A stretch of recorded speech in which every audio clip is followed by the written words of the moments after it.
in case I actually post this part of this video. Yeah. So anyway, but yeah, so it was good. It was good to get together. We had a really good discussion. That just sort of evolved out of our conversation. We were kind of talking about other Buddhist paths and the importance of just considering people's karmic causes and conditions, and that for certain people that path is right, whichever Buddhist path that they're in for their causes and conditions, and the skillful means of Amida and the skillful means of the Buddhas and Bodhisattvas, that's the path where they should be. It's not like, you know what I mean? So yeah, it's kind of I kind of have a big tent approach to that, to Buddhism in that sense. But so we were talking about that, and then other things kind of evolved to talk about other people who aren't Buddhists, when talking to them and how to approach those kind of things. And then we talked about, or how we each do that. And then there were some other topics that arose kind of out of that. But anyway, yeah. So yeah, anyway, so speaking of topics, here we go. Nice little segue into what did you want to do? Do you feel keen to talk about what you had been studying lately about the 5 true and real vows, or did you want to continue with my movie themed discussion? Let's do the movie discussion first, because I think we sort of left off. We hadn't gotten to finish up all of the analogies that were. Well, I was going to say, do you mean you want to continue with the analogy we had going last time, the Breaking Bad, Better Call Saul stuff, or do you mean just go to the next reference? I thought we had completed that. We completed, I think, the last one. So so the next one, the next one would be whenever I've discussed the my sort of kind of coming up with the phrase born man walking. Yes. When in reference to someone who's who Shinjin has arisen and settled, and they've attained that, they've or Amida has attained them to the the stage of non-retrogression in this life, and etc., and salvation in this life, etc. So that joy of Shinjin, that being born man walking, instead of dead man walking, in reference to someone, either, and I think where that came from originally was when someone was on death row, not to make light of that at all, but when someone was on death row, just talking about the origin of the phrase, was on death row, you'd hear, either one of the guards or someone would say, "Dead man walking," as they're walking down the hall to the execution chamber. At least they used to do that, or something. It was like a traditional thing or something. I don't know if if it was an official thing, maybe, but anyway, there was that, or if that was just something that was in the popular culture through movies. I don't know. I really don't know I didn't look up what the actual origins were of that phrase. But anyway, and then it became in just kind of popular parlance to say, oh, he's a dead man walking. If somebody did something screwed up or pissed somebody off, or he's a dead man walking, that thing. So anyway, so I just came up with the phrase born man, when someone was trying to say, it's kind of like dead man walking, but we're, it's a positive thing. I said, born man walking, born. So it kind of arose out of a discussion with my Dharma brothers in our weekly Dharma chat, Dharma talk, but Dharma chat, but and that's when I came up with it. And what I had on my mind that I never raised with them or with you when we've discussed, when I've used my phrase of born man walking, is I often I associate that with one of my favorite films, which is a neo-noir kind of supernatural film with Denzel Washington, Fallen, Oh, where he plays kind of detective. It's him and is it John? I can't remember his name. Is it John Goodman? He used to be very heavy set, but now he's slimmed down quite a bit. He's in a lot. He's a massive actor. Anyway, and so good. Such a good film in and of itself. I could go on and on about that. But and I love my neo-noir and noir film. But anyway, and I think noir is very Mappo. The noir themes. At some point, we've got to discuss that. The noir themes in films kind of reflective of Mappo. But anyway, so in that film, the villain, who is actually the first manifestation, let's say, of the villain. Spoiler alert, by the way, spoiler alert. If anybody watching, this is going to spoil the film for you. But so he's actually this film starts out with Denzel Washington going to see this guy who's on death row, and it's his execution day, and the guy that he put away is asking to see him.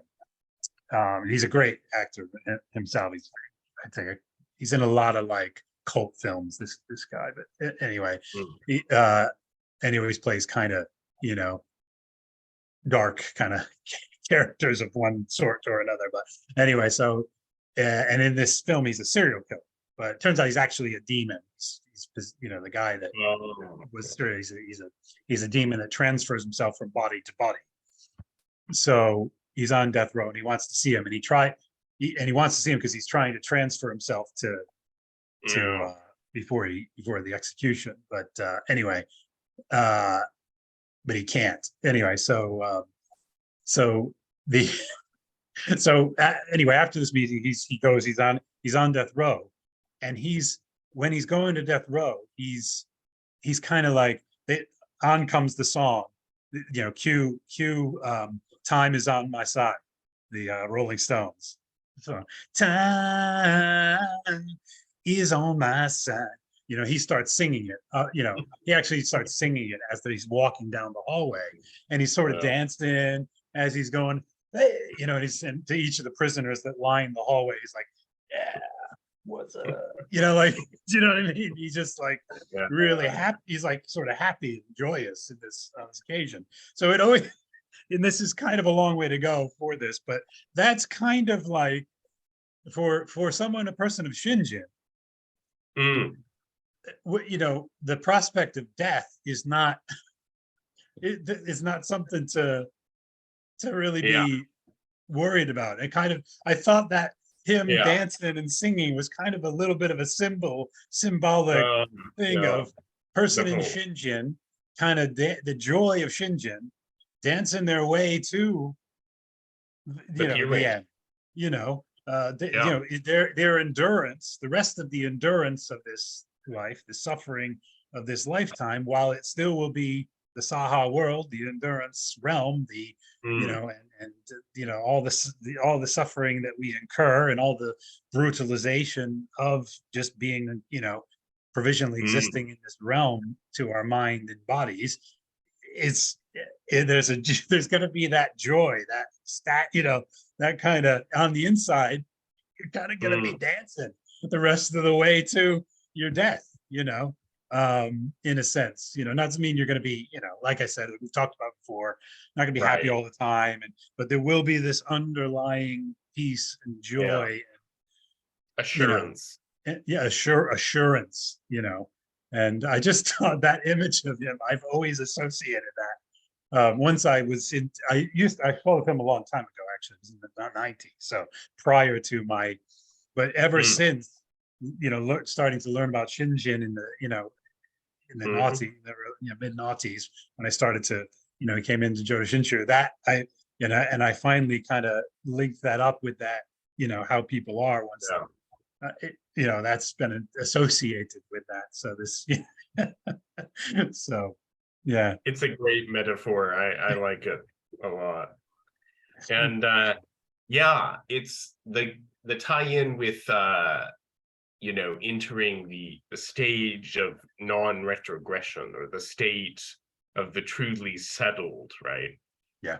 Yeah. Which, of course, in Jodo Shinshu, the teaching is that we can actually enter into this stage, which is be the equal of Maitreya in this very life, in this existence, which all of the Jodo, all of the Pure Land school up until Honen Shonin always taught that the stage of non-retrogression was entered into upon being born in the Pure Land, right?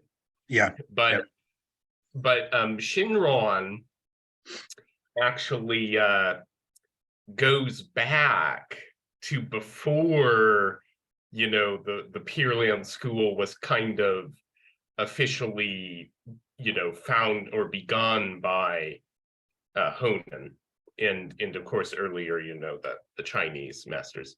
And he goes back to Nagarjuna, who says, what does he say? If any being says the name and thinks on that Buddha, Amitabha Buddha, then they shall dwell in the stage of non-retrogression. Yes. In here and now. So yeah. And then so Shinron kind of made that connection that before Shinron had not been made in any Pure Land, and even today in any other Pure Land schools, including the current denominations or branch of Jodoshu. Only Jodo Shinshu teaches Ginsho Shoujoju, the entering into dwelling in the stage of non-retrogression in the present life rather than in the future.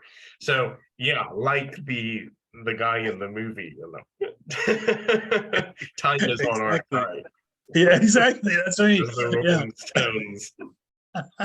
It's just perfect. It's great. Such a great, and that's the opening titles are rolling for this first scene. Like they kind of do it like a television episode where you kind of just come into this first scene. You're like, what's going on with all this? And then this guy's acting real weird, and Denzel's going to see him, and you know what I mean? You're like, and then it goes into this, into the opening titles for the, and singing. So that's what but yeah, it's just yeah, I thought it was a perfect kind of metaphor. And yeah, it is unique to Shinron's teachings, isn't it? That linking. I'm sure there must be a kind of places where the other Dharma, the other Jodo Shinshu Dharma masters must have hinted or kind of pointed in that direction, but didn't outright say it because it wasn't the time, kind of thing. Right. It wasn't the time to have to be, it wasn't the right, causes and conditions of the, it's the rightness of time, the 5 things, the time, the place, anyway. Yeah. But I wonder whether there's some kind of, where they hint, or do you know what I mean? That there might be some, but anyway, there was another thought I had about what you were saying. Yeah. Linking this up with this is, oh yeah, so the whole non-retrogression in this life isn't really a foreign to Buddhism, is it?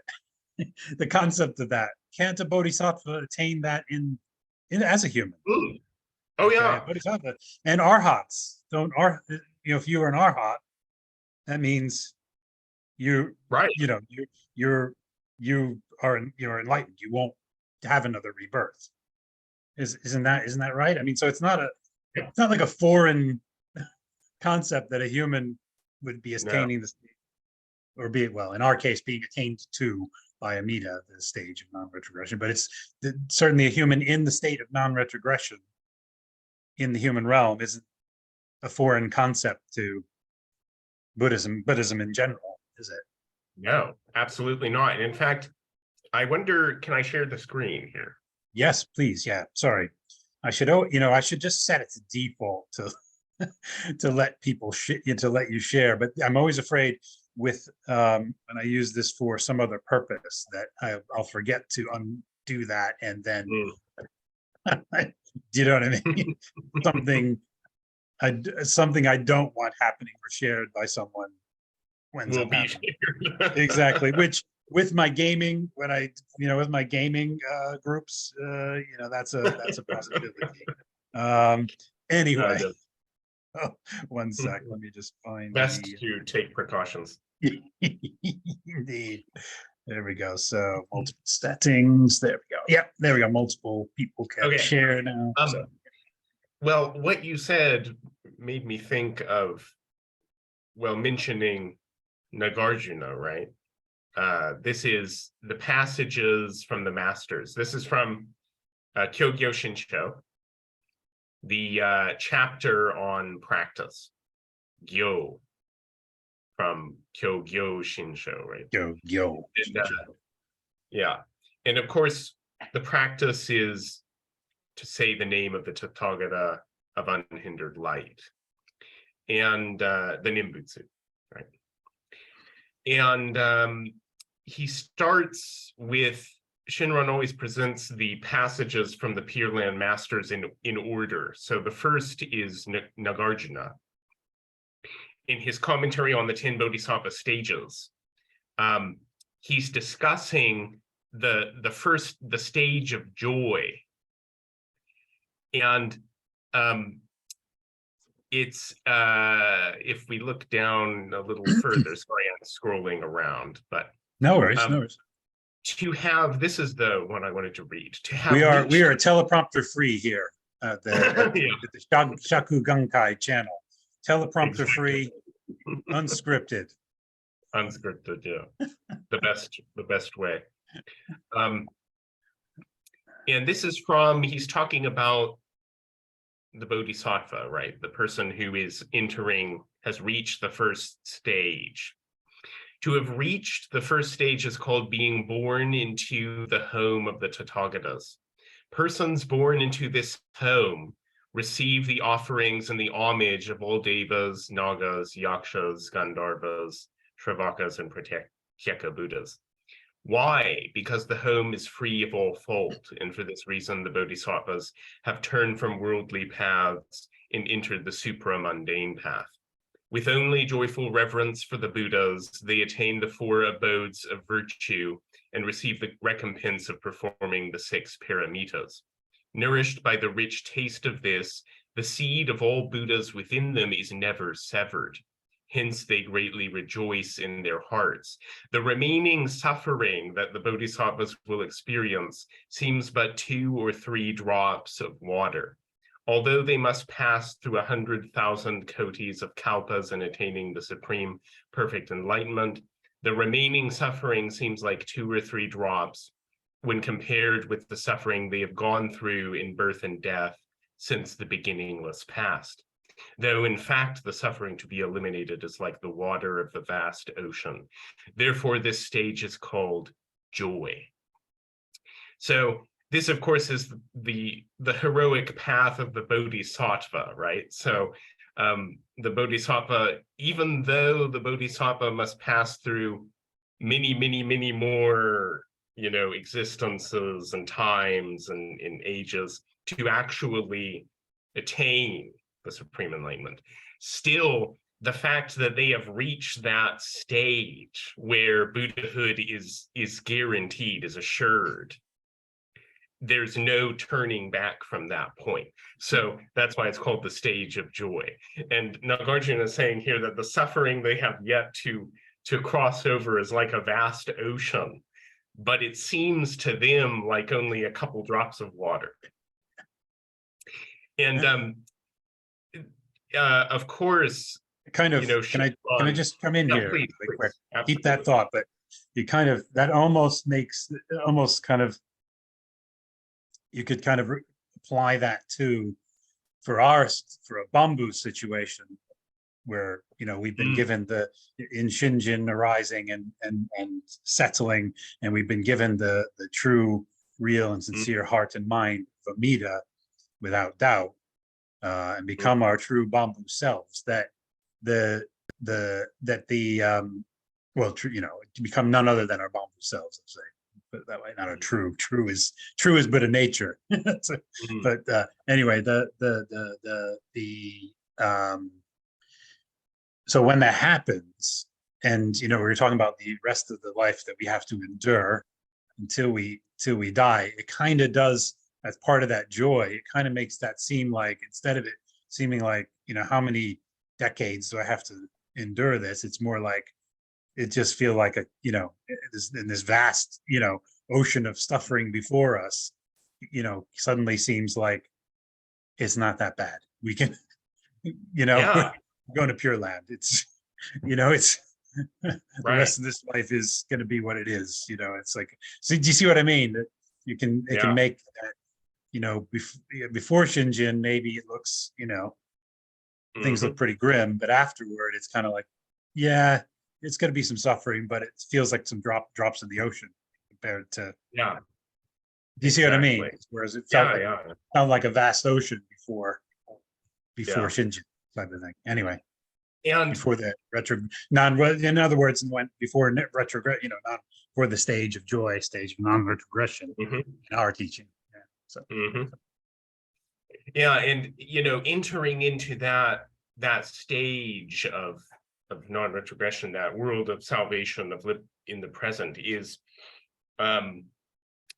it's freeing and empowering, and it gives us the ability to really live in the present, in this life, rather than, you know, because that whole ocean of, you know, of birth and death has been sort of transformed into just a few drops in comparison with the light and the life and the, you know, the being carried by the power of the vow. So yeah, exactly like you said, it's a really good, I like that analogy quite a lot. And then you were going to say something else there.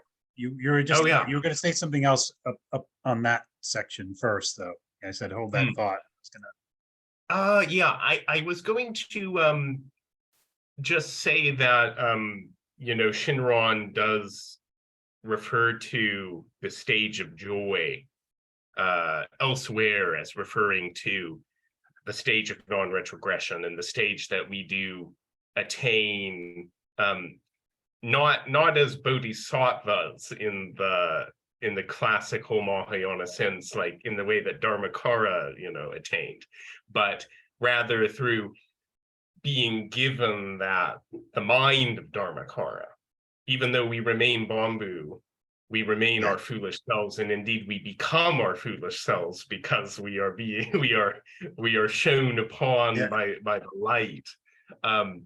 We nevertheless, just as we are enabled to enter into this stage of non-retrogression, the stage of it. So it's I mean, there's a lot, of course, to be said there beyond my my knowledge, but you know, it's a beautiful, it's a wonderful we've taken a few shots at discussing that state, the two, you know, the two minds kind of thing. And the you know, it does, something that just occurred to me really quickly about what you just said, the part of it where we become none other than our foolish selves, become none other than the bamboos that we are. It kind of makes sense that in Shinjin, when we're given the true heart and mind of Amida, that we are able to do that, because it's like we're in the mind at that point, we're in the mind of the Buddha. So of course we're going to be truer to even what we actually are, even though it's our ignorant, foolish selves. We're going to be truer. Do you see what I mean? We're going to be even truer to that bamboo state than we previously were. Somehow that makes sense to me in that inconceivable sense of Shinjin. But anyway, so go ahead, continue, please, carry on. Let me share one more time here. I've got another so sort of Were you going to go moving- further down there? Yeah. Oh, hold on. Okay, share. There we go. Yes. Did There we go. it appear? It has. Yep. That's It has listening. appeared. It has Okay. manifested in the Saha world. Yeah. Well, a couple of things I did want to say. Okay, so really, because when we talk about faith and we talk about Shinjin, we talk about Shraddha, and there's a lot of people who seem to think that only Jodo Shinshu talks about this stuff. And that's not the case at all. It kind of blows my mind how much reading Jodo Shin, reading the Kyogyo Shinsho, how much that's apparent. That like, oh, how did I not know this when I was studying other forms of Buddhism? That was, that was the anyway. Sorry, yeah. And I did want to point out. Let's see. Okay. Yes, well, so he's calling the state, it's the stage of joy, right? And if bodhisattvas attain the first stage, they will greatly rejoice in their hearts. They will think, I also am definitely to obtain the immeasurable virtues of the Buddhas. And so they become aware that they will attain the fruit of enlightenment, the same enlightenment that the Buddha himself achieved, which of course is the goal of Mahayana Buddhism, right? Yep. And the mind definitely settled refers to the mind that penetrating deeply into the Buddha Dharma is never shaken. Now, on the surface, of course, this is the self-power mind of the bodhisattva, but more implicitly, let's say, look, when he talks about what does it mean that the power of entrusting becomes dominant? Entrusting, of course, is Shin or Shinjin. When one accepts firmly what one hears and sees and does not doubt, it is said that the power of entrusting has become dominant, it is also described. So Nagarjuna is talking about Shinjin. He's talking about Choman. He's talking about Choman there. Yeah, what one hears, right? Yeah. Right here. And said, and does not doubt. Yeah, and does not doubt. It's right there. Now, we being Bambu, we're not so, the seeing part we have trouble with, but the hearing and the not doubting is what Shinjin is, right? Yeah, exactly, Yeah, and he goes on, he's talking about the power of entrusting and all of this. So again, I just want to point that out, that this is Nagarjuna. This is the founder of the 8 schools of Mahayana Buddhism.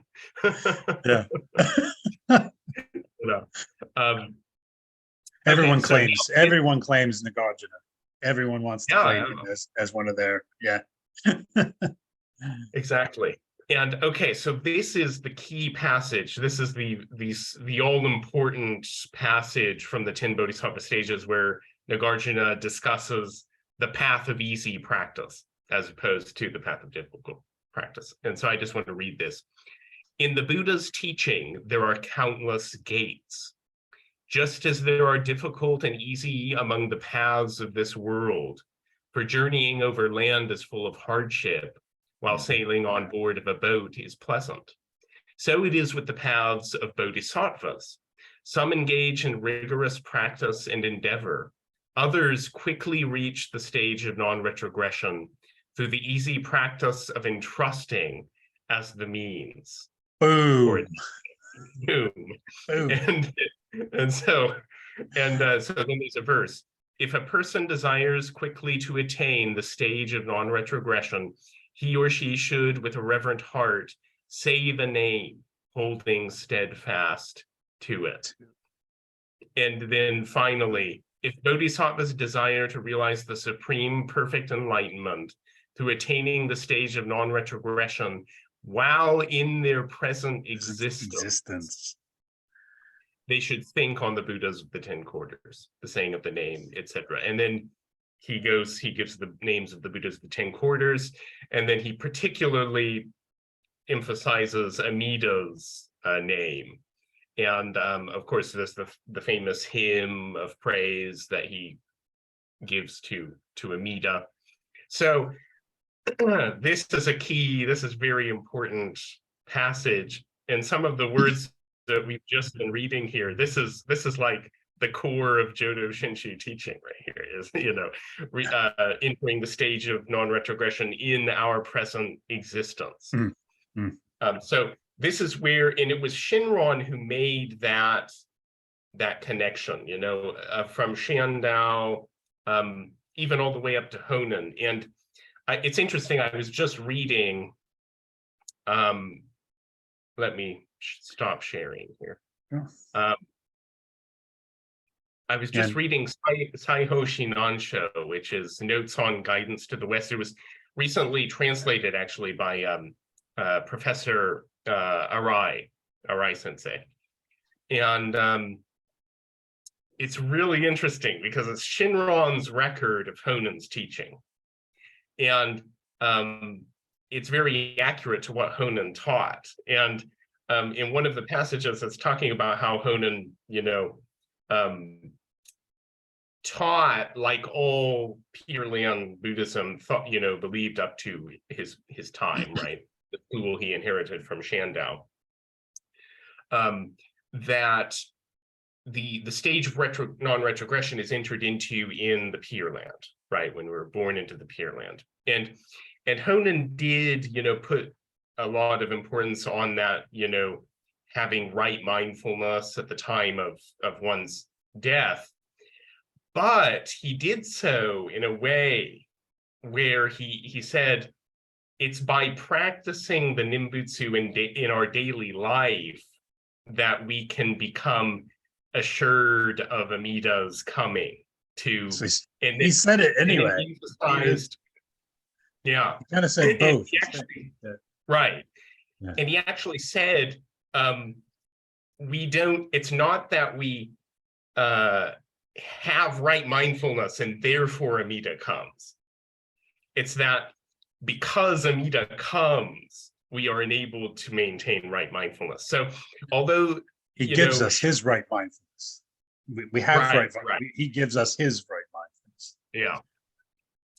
And that's Honen's teaching, right? Now, Shinron, of course, says in Jodo Shinshu, we don't wait for the coming of Amida. We don't have to worry about that at all.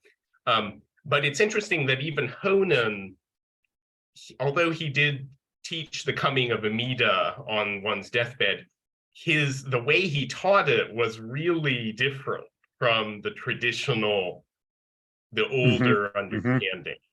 I have to maintain right mindfulness, or otherwise Amida won't come. Honan taught, as we practice the Nimbutsu, the right practice, for birth in the Pure Land in this life, that assures us of Amida coming to welcome us. And then Amida's coming is what enables us to maintain right mindfulness and be born in the Pure Land. So it's kind of the Honan flip. Exactly, the Honan flip, hidden in plain sight. They're saying the same thing, just hidden. It's just hidden a bit.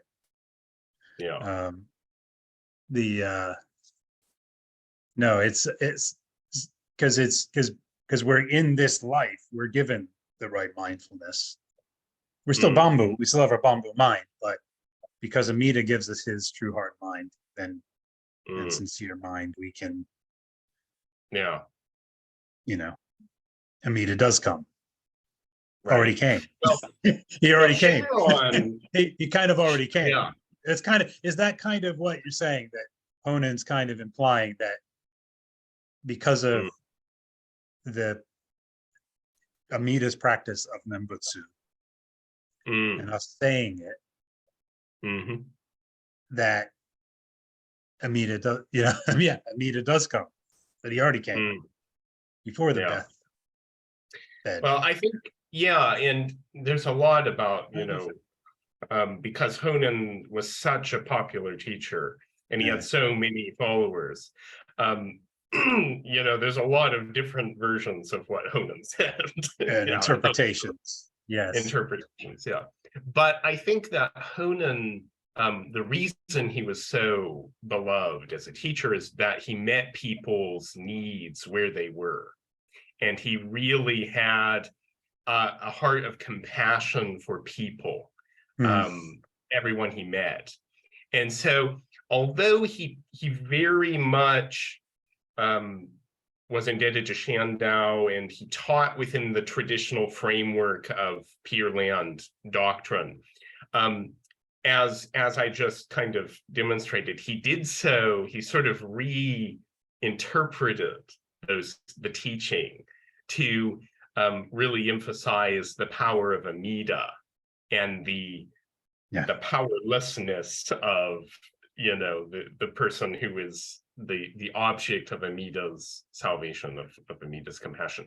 Much the same way that Shinran, I mean, that's where Shinran got his, Shinran was a student of a disciple of Honan. So that's where Shinran received the teaching of Jodo Shinshu. It's interesting, though, that Shinran, this would make a great topic, even for another video, but Shinran, radically reinterpreted the meaning of Amida coming by taking the same characters. It's Raiko, Rinju Raiko, Amida's coming at the moment of the final moment. And he completely reinterprets those Chinese characters in a way that's like, oh wow, that's what that means. That's amazing. Oh, definitely. And Honan didn't go that far. Honan did not go that far, but he wasn't just repeating the doctrine that he had gotten. He was already, sort of reworking it, let's say, to really bring people to become aware of the working of other power of Amida. So, and there are differences between Honan and Shinran's teaching, just like there's difference between Honan and Shanda, and of course, there's it's a spectrum. It's a spectrum of the teaching coming to be refined through Shinran and Renyo. That's kind of how I see it. That it's the five kind of, I don't know what they're called, conditions of the teaching, where, and this is in Buddhism in general, the time, the time, the place, I can't remember what the five things are. One of them is the time, when the time is right. So it has to be in keeping with time, with beings, with, place. Shall we look those up really quickly? Yeah, can you try to look it up? Yes, I will. Yeah, I'm gonna look something up as well. So I might go off screen here for a second. I don't know. Am I still on screen at the moment or no? Let me see. You are still on screen. Okay, good. Okay, all right. It's just because I'm on my computer. It behaves differently. Zoom behaves differently on the computer than on an iPad or an iPhone. Anyway, so right. So the 5 time beings.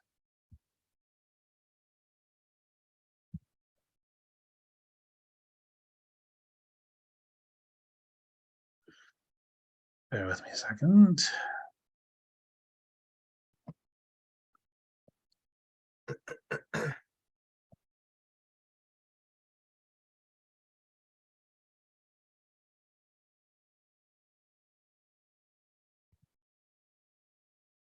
I was successful in finding the passage I wanted to bring up. So okay, good. You mentioned Rinju Raiko and the teaching of Amida coming to welcome us. I thought we should look and see what Shinran said.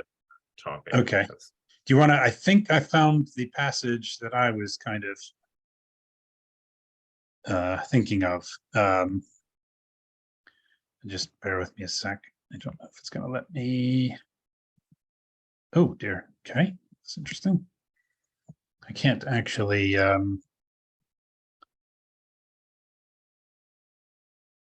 there. Oh, okay, I see. Okay. Okay, yeah. Go. Why don't you share that? Yeah. You going to share it on screen? Are you with me? Should we go with this topic first, or should we Well, about I'm the still Friday? trying to find the actual. So, um,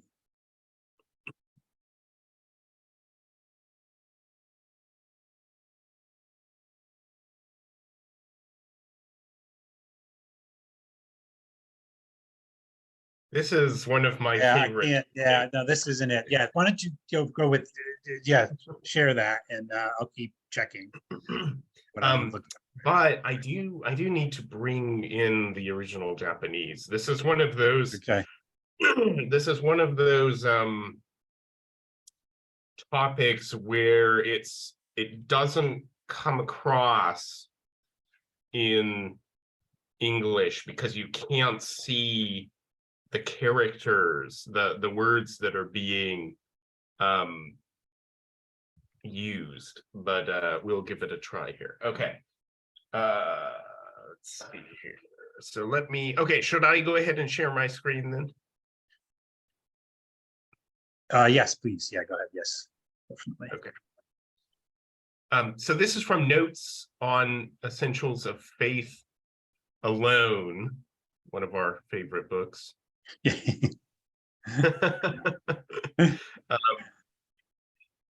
Okay, and so he's discussing the passage. The sacred name of the Tathagata is exceedingly distinct and clear. Throughout the worlds and the 10 quarters it prevails. Solely those who say the name all attain birth. Avalokiteshvara and Mahasamaprapta come of themselves to welcome them. And this is referring to, sorry, there's a ambulance going by. I hope it's not. That's all right. No, it's fine. No, I don't think I can hear it actually. So, yeah, go ahead. Okay. If it distracts you, though, you can wait until it's. I guess Zoom's noise canceling must be really good. So this, of course, is, as you know, the teaching of Amida in the host of bodhisattvas coming to welcome the person on their deathbed, Yep. to bring them to the Pure Land, right? And it's interesting because, there is some discussion of this in near-death experiences. People often see a figure of light that's coming toward them, and in Asia, everyone assumes that figure of light is Amida Buddha.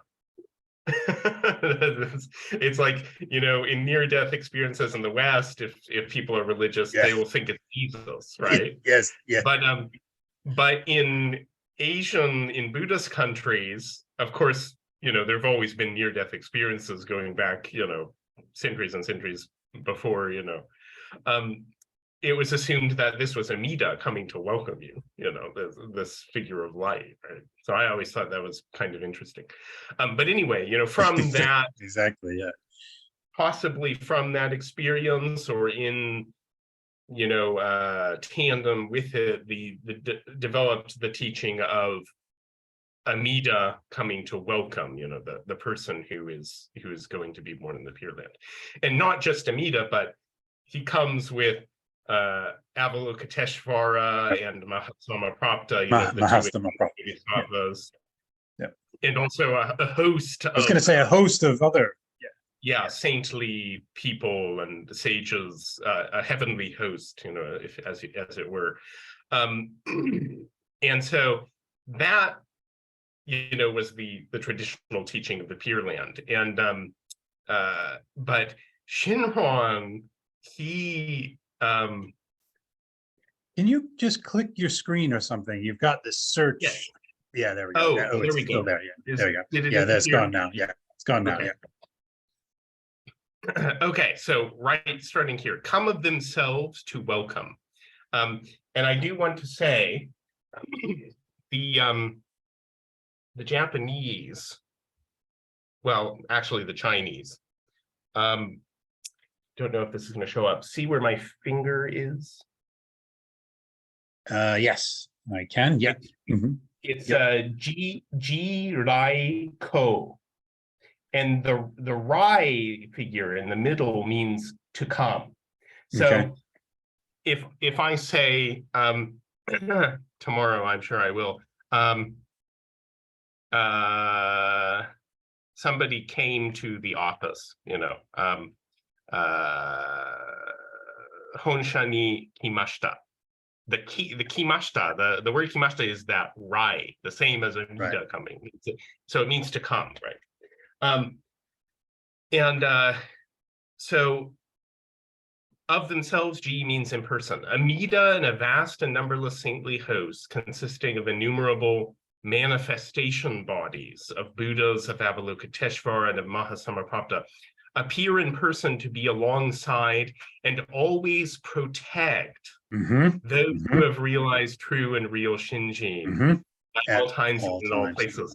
Yep. So he's saying that the coming is happening. They're already now. Here. Yeah. They're already here. So this is what I was going to say. That part of the 10 benefits of in this life of Shinjin for people of Shinjin, that we're accompanied by. They're already here. We're accompanied by Amida and all this hosts of Buddhas and Bodhisattvas and all these other protective beings, and so they're already here. And okay, this is really interesting. So come to welcome. This is Raiko, the character. It's in the teaching is called Rinju Raiko. So coming at the moment of death of Amida. Come, Rai, means to cause to come to the Pure Land. This is get ready, because this is is this the big flip? This is the that one was a bit, the other one's a bit of a flip. This one's the big, this is the big one. All right, this is the big one. I'm on the diving board. I'm ready for that. Hold on. Come means to cause to come to the Pure Land. It is a word which expresses the actualizing of Amida's vow. If any should not be born in my land, may I not attain the supreme enlightenment. It indicates that a person is made to reject the defiled world and come to the true and real fulfilled land. In short, the word indicates the working of other power. And then this is where it gets really interesting. Come also means to return. To return is to attain the supreme nirvana without fail, because one has already entered the ocean of the vow. This is called returning to the city of Dharma nature. The city of Dharma nature is none other than the enlightenment of Tathagata, called Dharma body, unfolded naturally. When persons become enlightened, we say they return to the city of Dharma nature. It is also called realizing true reality or suchness, realizing the uncreated or Dharma body, attaining emancipation, realizing the eternal bliss of Dharma nature, and attaining the supreme enlightenment. When persons attain this enlightenment with great love and great compassion, immediately reaching their fullness in them, they return to the ocean of birth and death to save all sentient beings. This is known as attaining the virtue of Bodhisattva Samantabhadra. To attain this benefit is come, that is, to return to the city of Dharma nature. Boom.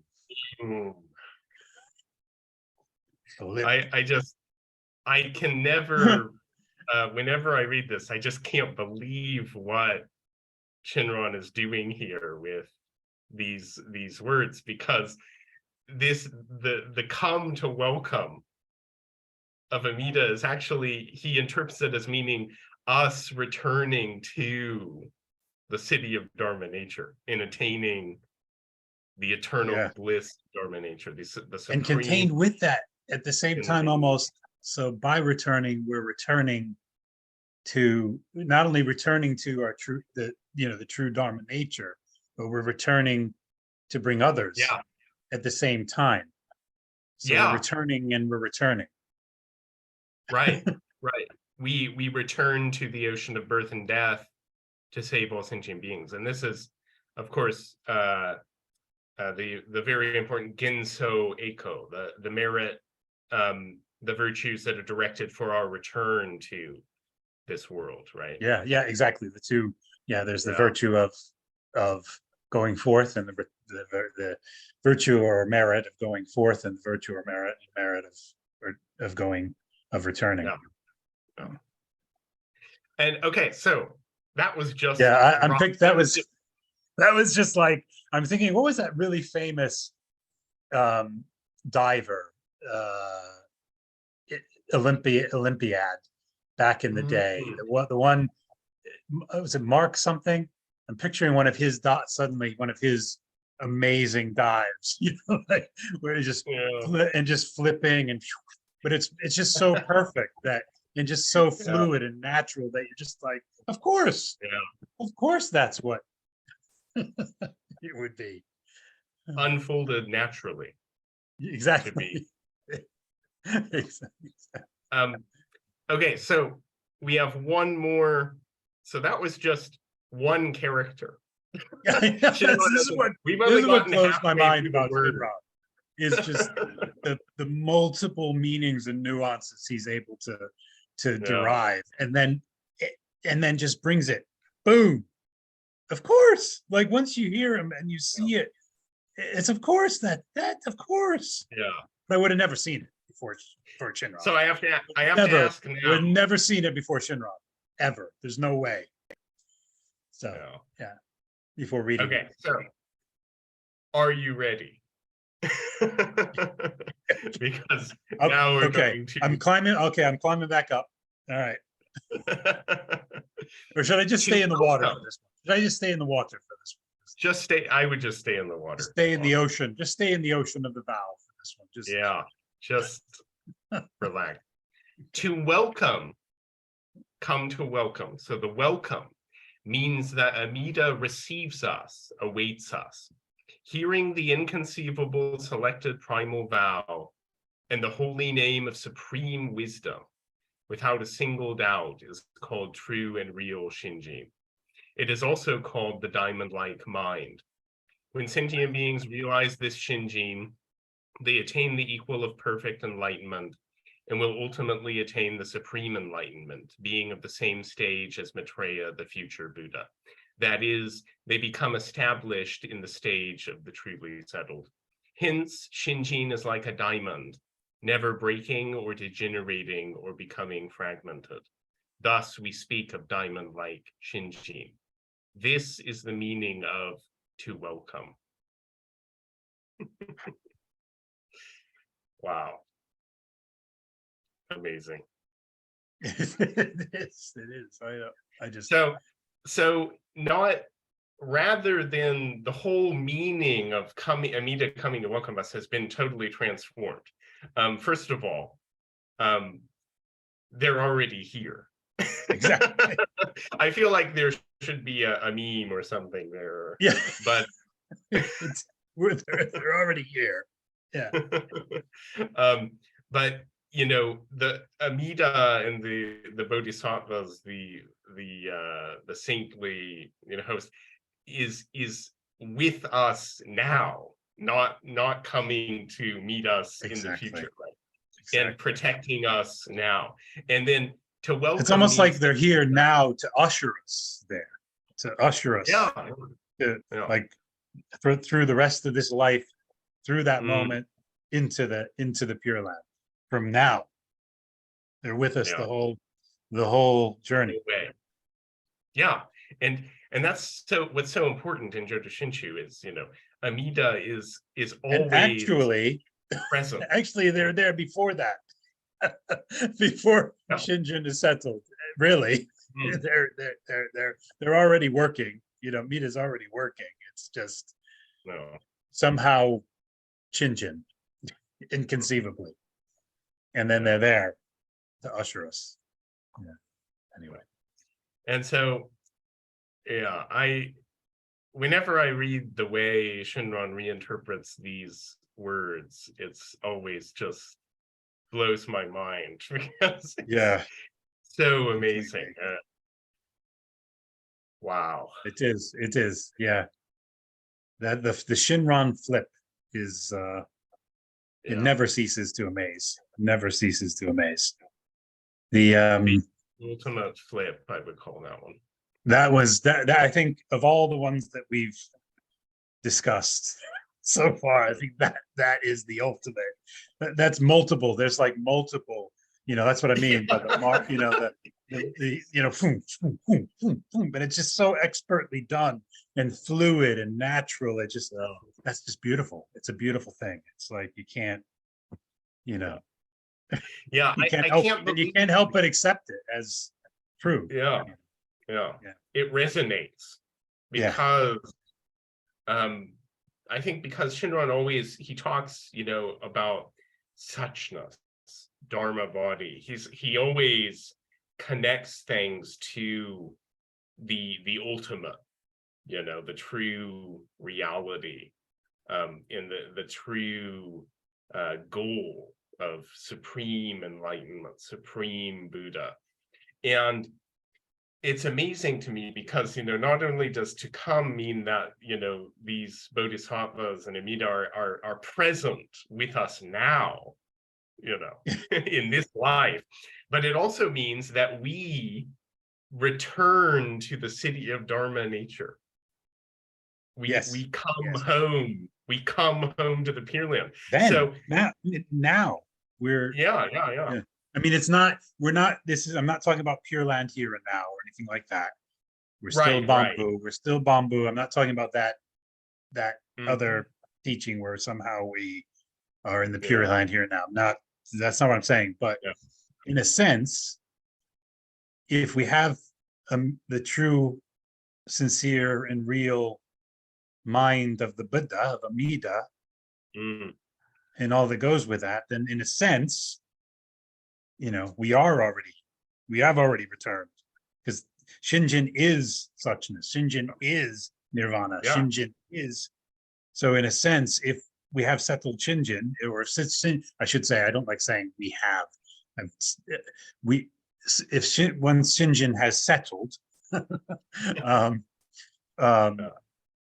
then we have returned. And born man walking. born man walking, bringing it back.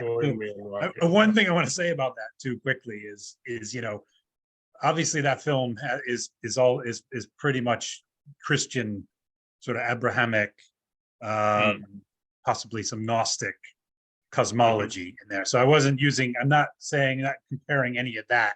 I'm not saying anything about that. I'm just using that walk down the hallway, separating it from the actual story of the premise of the story. Just that walk down the hallway of him singing and dancing on the way to the execution chamber. That was it just seems like the perfect metaphor for the born man walking in Shinjin, in the mind of Shinjin. So quick. I love that because I'm always noticing things where the Buddha Dharma comes out in popular culture, in movies. That's part of listening for me. That's part of listening. That's part of deep listening for me. That those kinds of things happening. I hear the Dharma. You don't just hear the Dharma. The Dharma is everywhere. Do you know what I mean?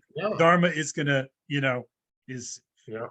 with Amida giving you the Dharma eye, you're gonna see the, you know what I mean? With Amida's light, we're gonna hear it through different means and see it. Anyway, sorry, what are you gonna say? All the time. No, exactly what you said. I think it's so true. I mean, when you have that the Dharma, the Dharma eye, so to speak, of seeing, things in the Buddhist worldview. I mean, you're going to notice, oh wow, this is what Shakyamuni said. Oh wow, this is what Shinron talks about. You're going to see Nagarjuna said. Nagarjuna. Whichever it hits you a lot. Most often it's the Shinjin stuff, but this was a great discussion because well, we got to talk a lot about a lot of really great passages. And I always think whenever we do this, like we could go back to any one of those passages and like take one Yeah. sentence out and just talk about that Uh, one sentence. it does. Yeah, that happens in our Dharma study, our Dharma chat. When we actually are reading, that's most of the time that's what we're doing, is reading from continue to read from one of a Jodo Shinshu text, and sometimes it will be just literally one sentence. It takes the whole discussion just for that one, all the implications and all the meanings that Shinran has just like exploded our minds with to discuss. It takes the whole hour or hour and a half to actually kind of discuss it. So yeah, we could easily one word from in Shinran's teachings we could. But speaking of, but the only way that unfolds is at the right time. You know what I mean? Both in the cycles of Buddhist time, but also in the cycles of an individual, of individuals' karmic causes and conditions, that unfolds. And this is what, I found something. So what I was talking about was, I think it's the five guides to the teaching. So, there's the importance of the correct, so these five things I think are throughout Buddhism. It's you know what I mean? But the Tendai and the Nichiren Buddhist kind of refined it, I think. You know what I mean? And expanded on those five things. So that's what I was kind of getting at or remembering. So why don't I share the document I found is please. From I think it's from a Nichiren website, Nichiren Buddhist related website. It's Nichiren.info actually is the site. So, but probably Soka Gakkai, I think. Yeah, I don't know. It might be Risho. I think it might be Risho. It might be one of the other ones, but the Risho. What's it called? Show. Yeah. Anyway, so I think it's unpacking one of Nichiren's writings, the Risho Unkankoram. And I should mention a little incident. And that's a big sort of that's been a big influence in my life, is the Tendai, in my Buddhist journey, my Buddhist path, the Tendai teachings and the Nichiren teachings, along with Vajrayana, Zen, were the and to a certain extent in the very beginning, the Theravada schools, but more recently was the Tendai and Nichiren school. I kind of see Nichiren as kind of just a very honed, refined form of specific form of kind of Tendai. But anyway, so that's those things. Now I see them in a very different light, though. With the flip, the Jodo Shinshu flip. I see it through the Jodo Shinshu lens now. Everything, but anyway, so where's the so I'll just bring this up. Were you going to say something while I was? I was just going to mention a little interesting note. My previous girlfriend lived in Chiba, which is east of Tokyo. And there is the Hokkekyoji. It's one of the main head temples of one of the Nichiren schools. And I took a walk. I was taking a walk there, and they actually have this pagoda that enshrines the Risho Ankokuron. Oh, okay. Oh, cool. That Nichiren showed me. Oh, very cool. Nichiren Shonin wrote. So Lovely. that was kind of cool experience. That'd be very cool. The actual text. Yes, the actual text. You Wow. can't see it. It's Wow. inside. But it's yeah.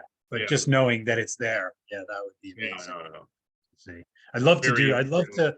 I'd love to take a pilgrimage of sorts. I know we don't, Jodo Shinshu people, followers don't really practice, pilgrimages, but I would like to visit sites like that, places like that in my lifetime, this lifetime.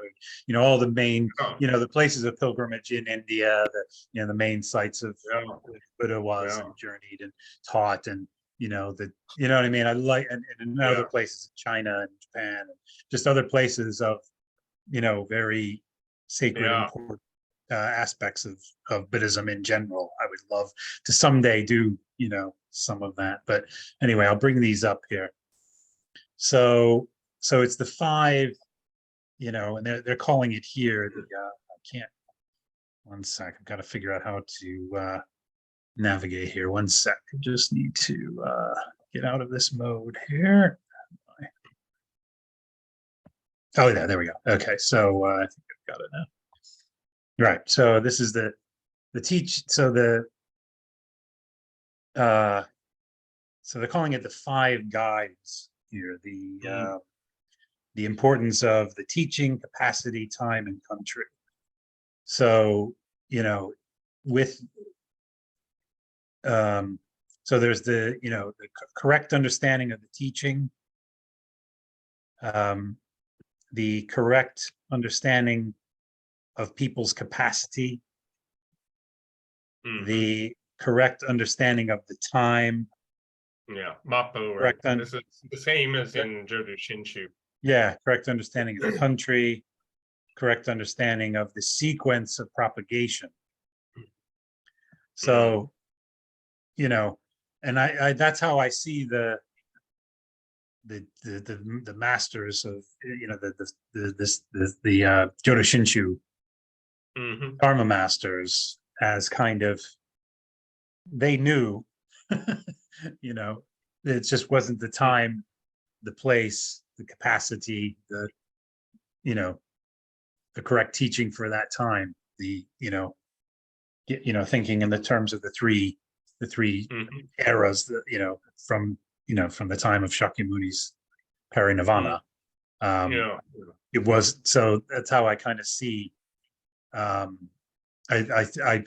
when I think of the 7 Dharma masters, of Jodo Shinshu, that's what I think, that they couldn't, they probably knew, they knew, but they couldn't, they had to kind of do it in a way that it would be in keeping with times and beings and place and that cycle of time, Yeah. But and the building up of people's understanding, kind of like I mean, Shakyamuni himself did, Right. in periods of his teaching, kind of thing. Yeah.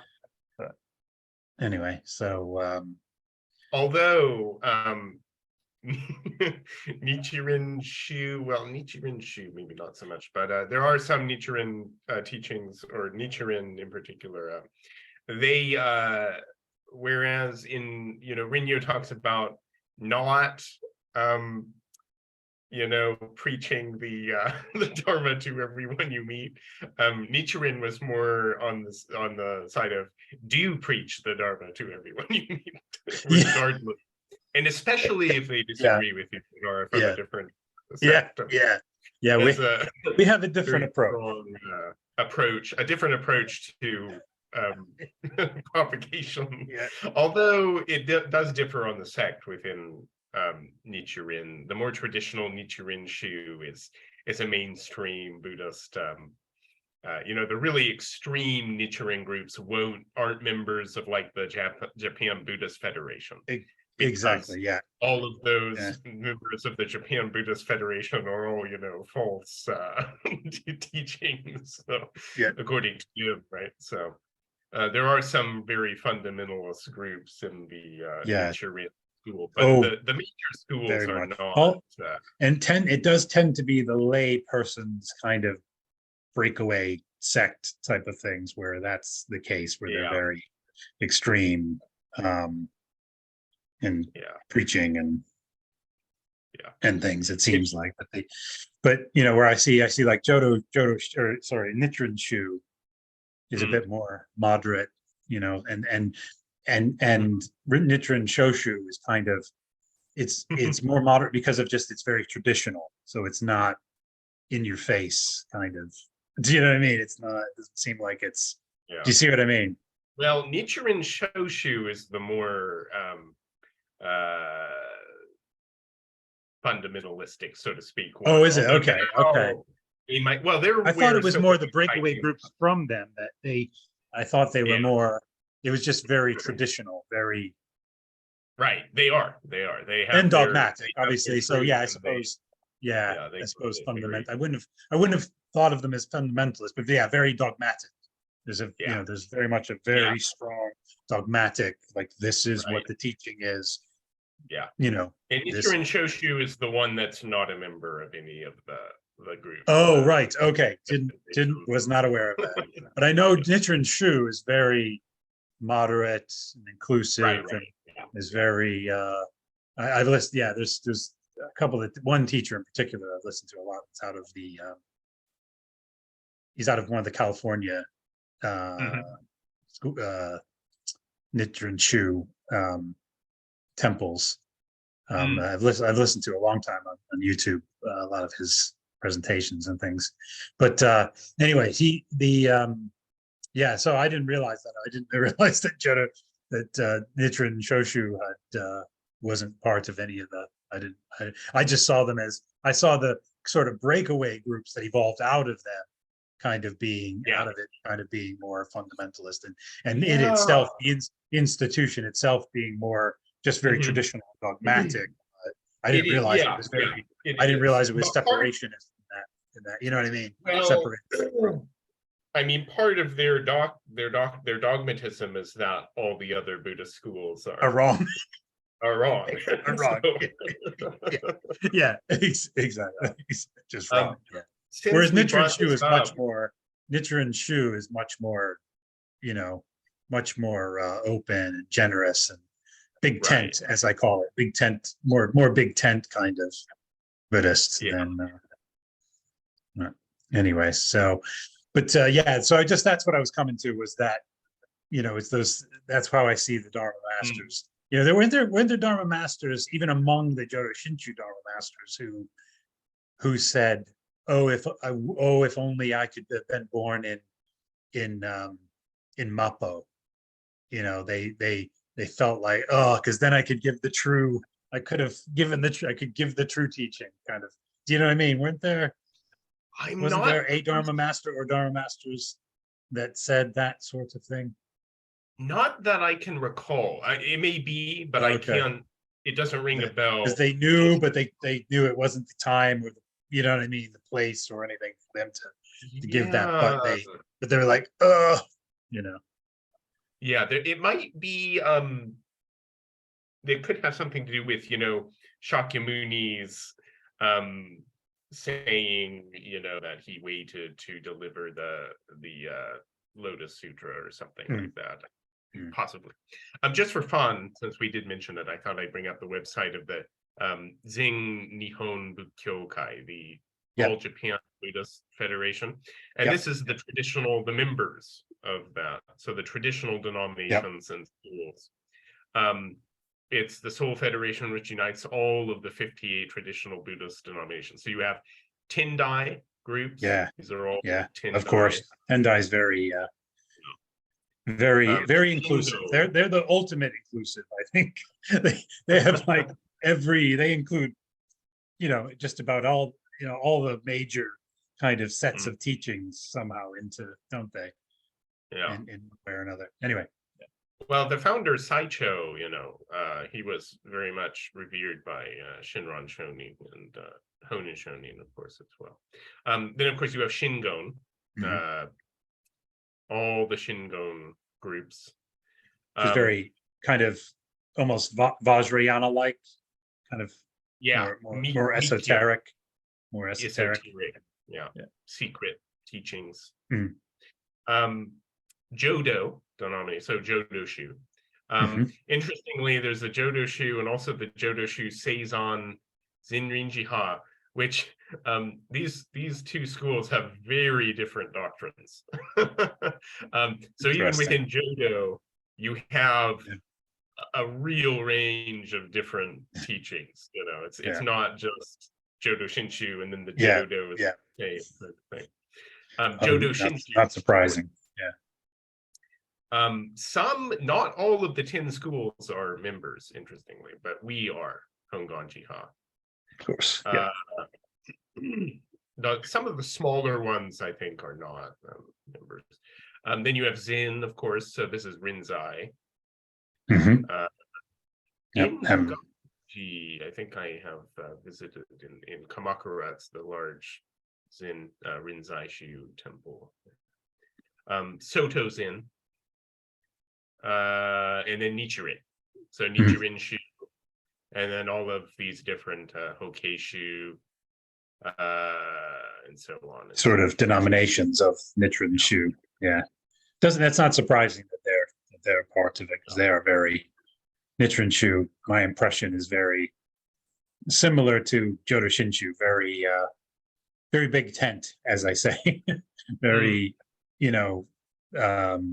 inclusive and not trying. I mean, sticking to the teaching, sticking to the to the true, trying to stick to the true teaching of our school, but not being inclusive rather than exclusive, or sort of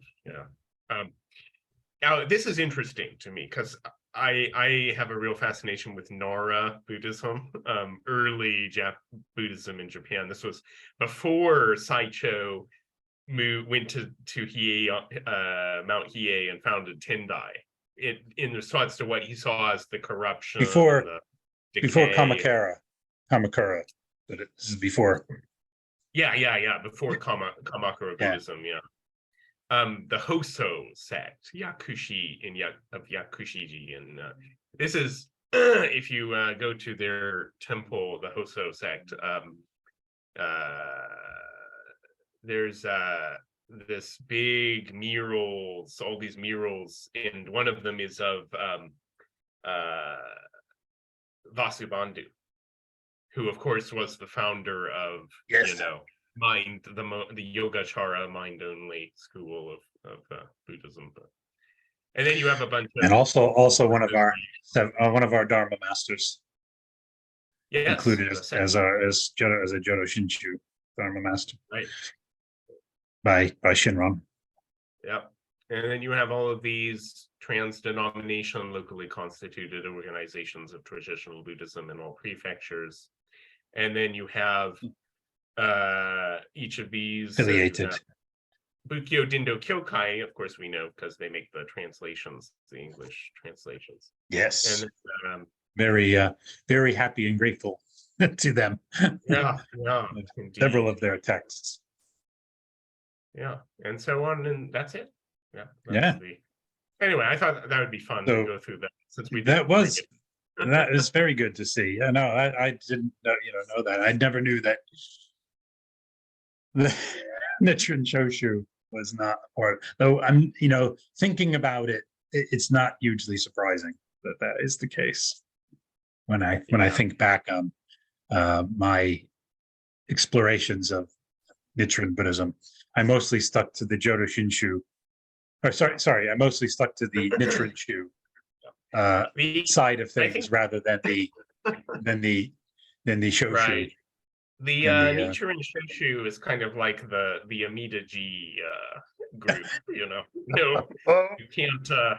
You can't be a member of, or you can't associate with any other heretical and wrong. I think the thing about it's like how this is one of the things in keeping with the time, right? That Buddhism, these is what I'm going to bring this back in, these 5 things, keeping with the time and place and the capacity and the era we live in. We don't live in medieval Japan.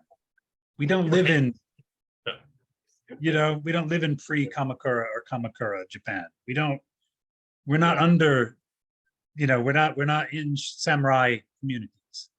We're not in under the shogunate. Do you know what I mean? Yeah. Like Yeah. this is a different time, a different Yeah. place, different world, different capacities, different, Yeah. do you know what I mean? Yeah. And you Yeah. have to adjust the teaching to that understanding and that capacity. Right. Um, Absolutely. in Mappo, you have to be more inclusive and not, Yeah.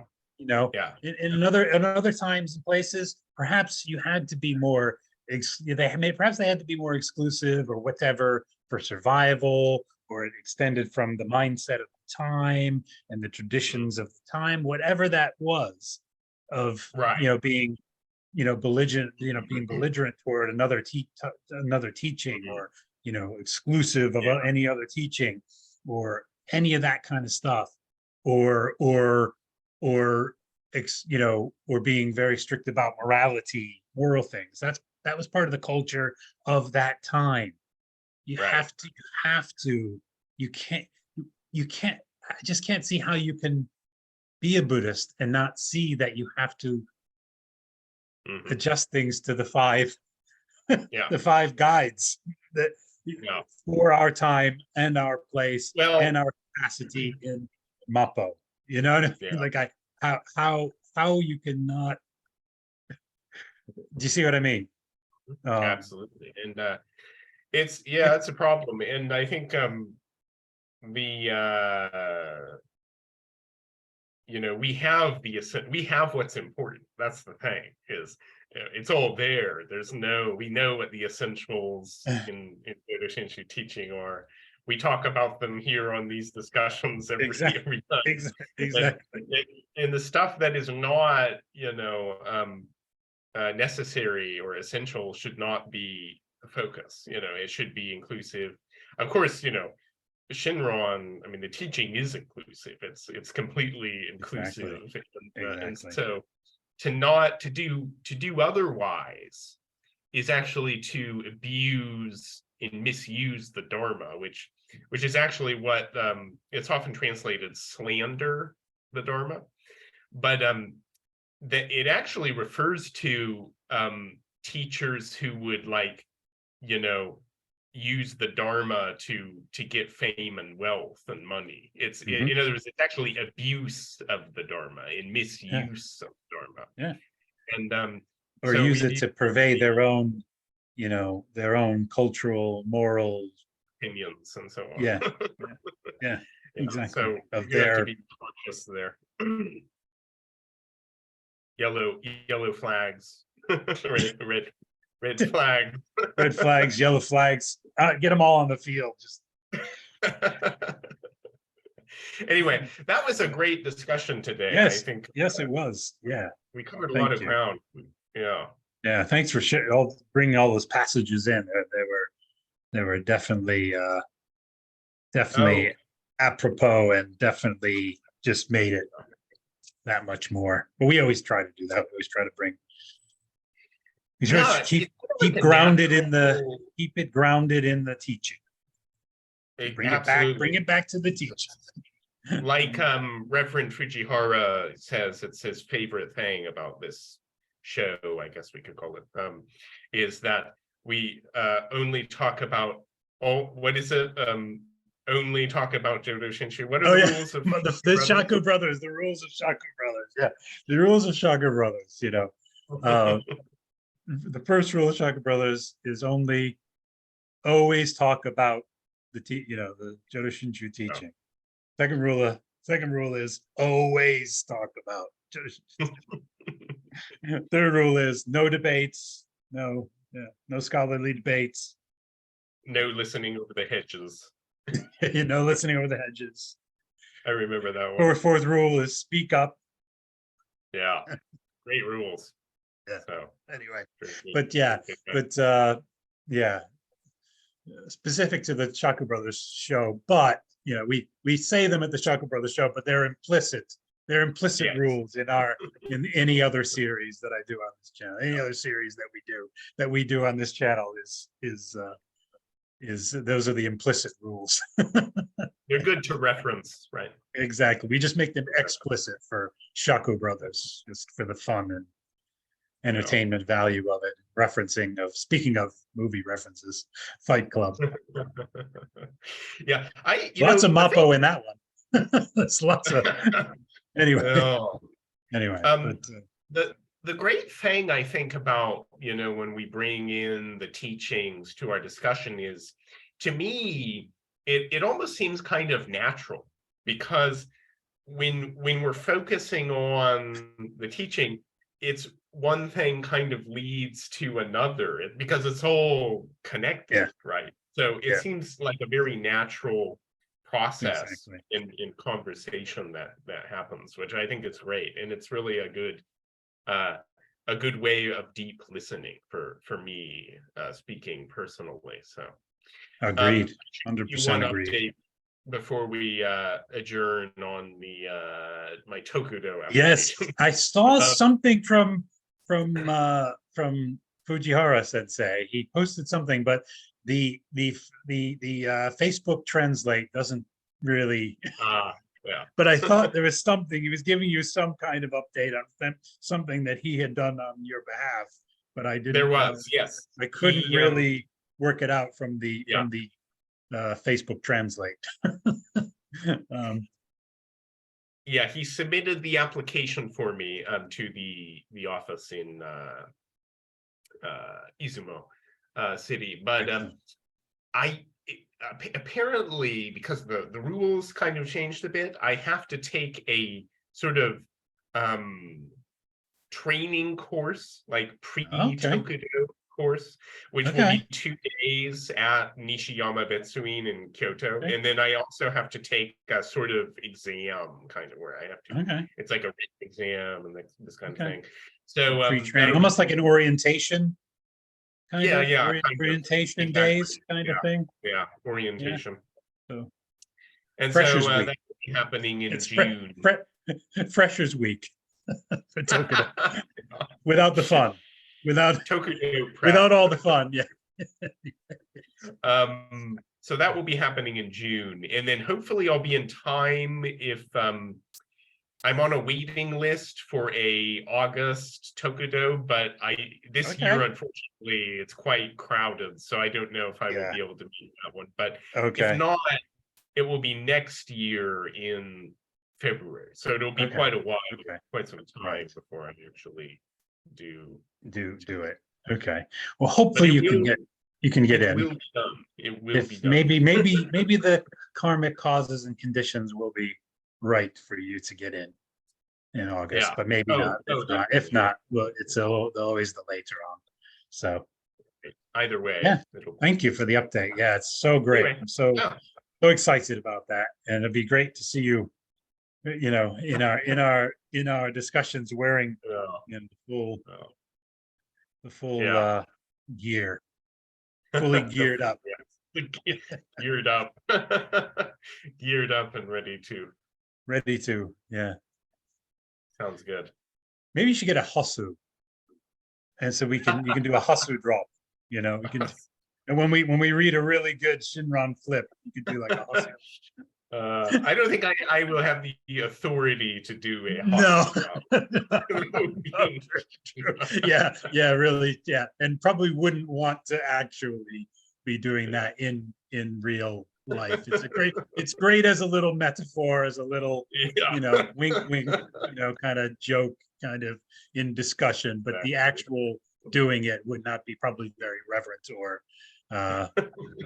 something that someone who has gone through Tokudo and is now a teacher should really be literally metaphorically fine. Exactly. Anyway. All right. Well, should we close with an Ep2? Yeah. Yes, please. Nasho. Namo Amida Butsu. Namo Amida Butsu. Namo Amida Butsu. Namanda. Namanda. Namanda. Namanda. Namanda. Namanda.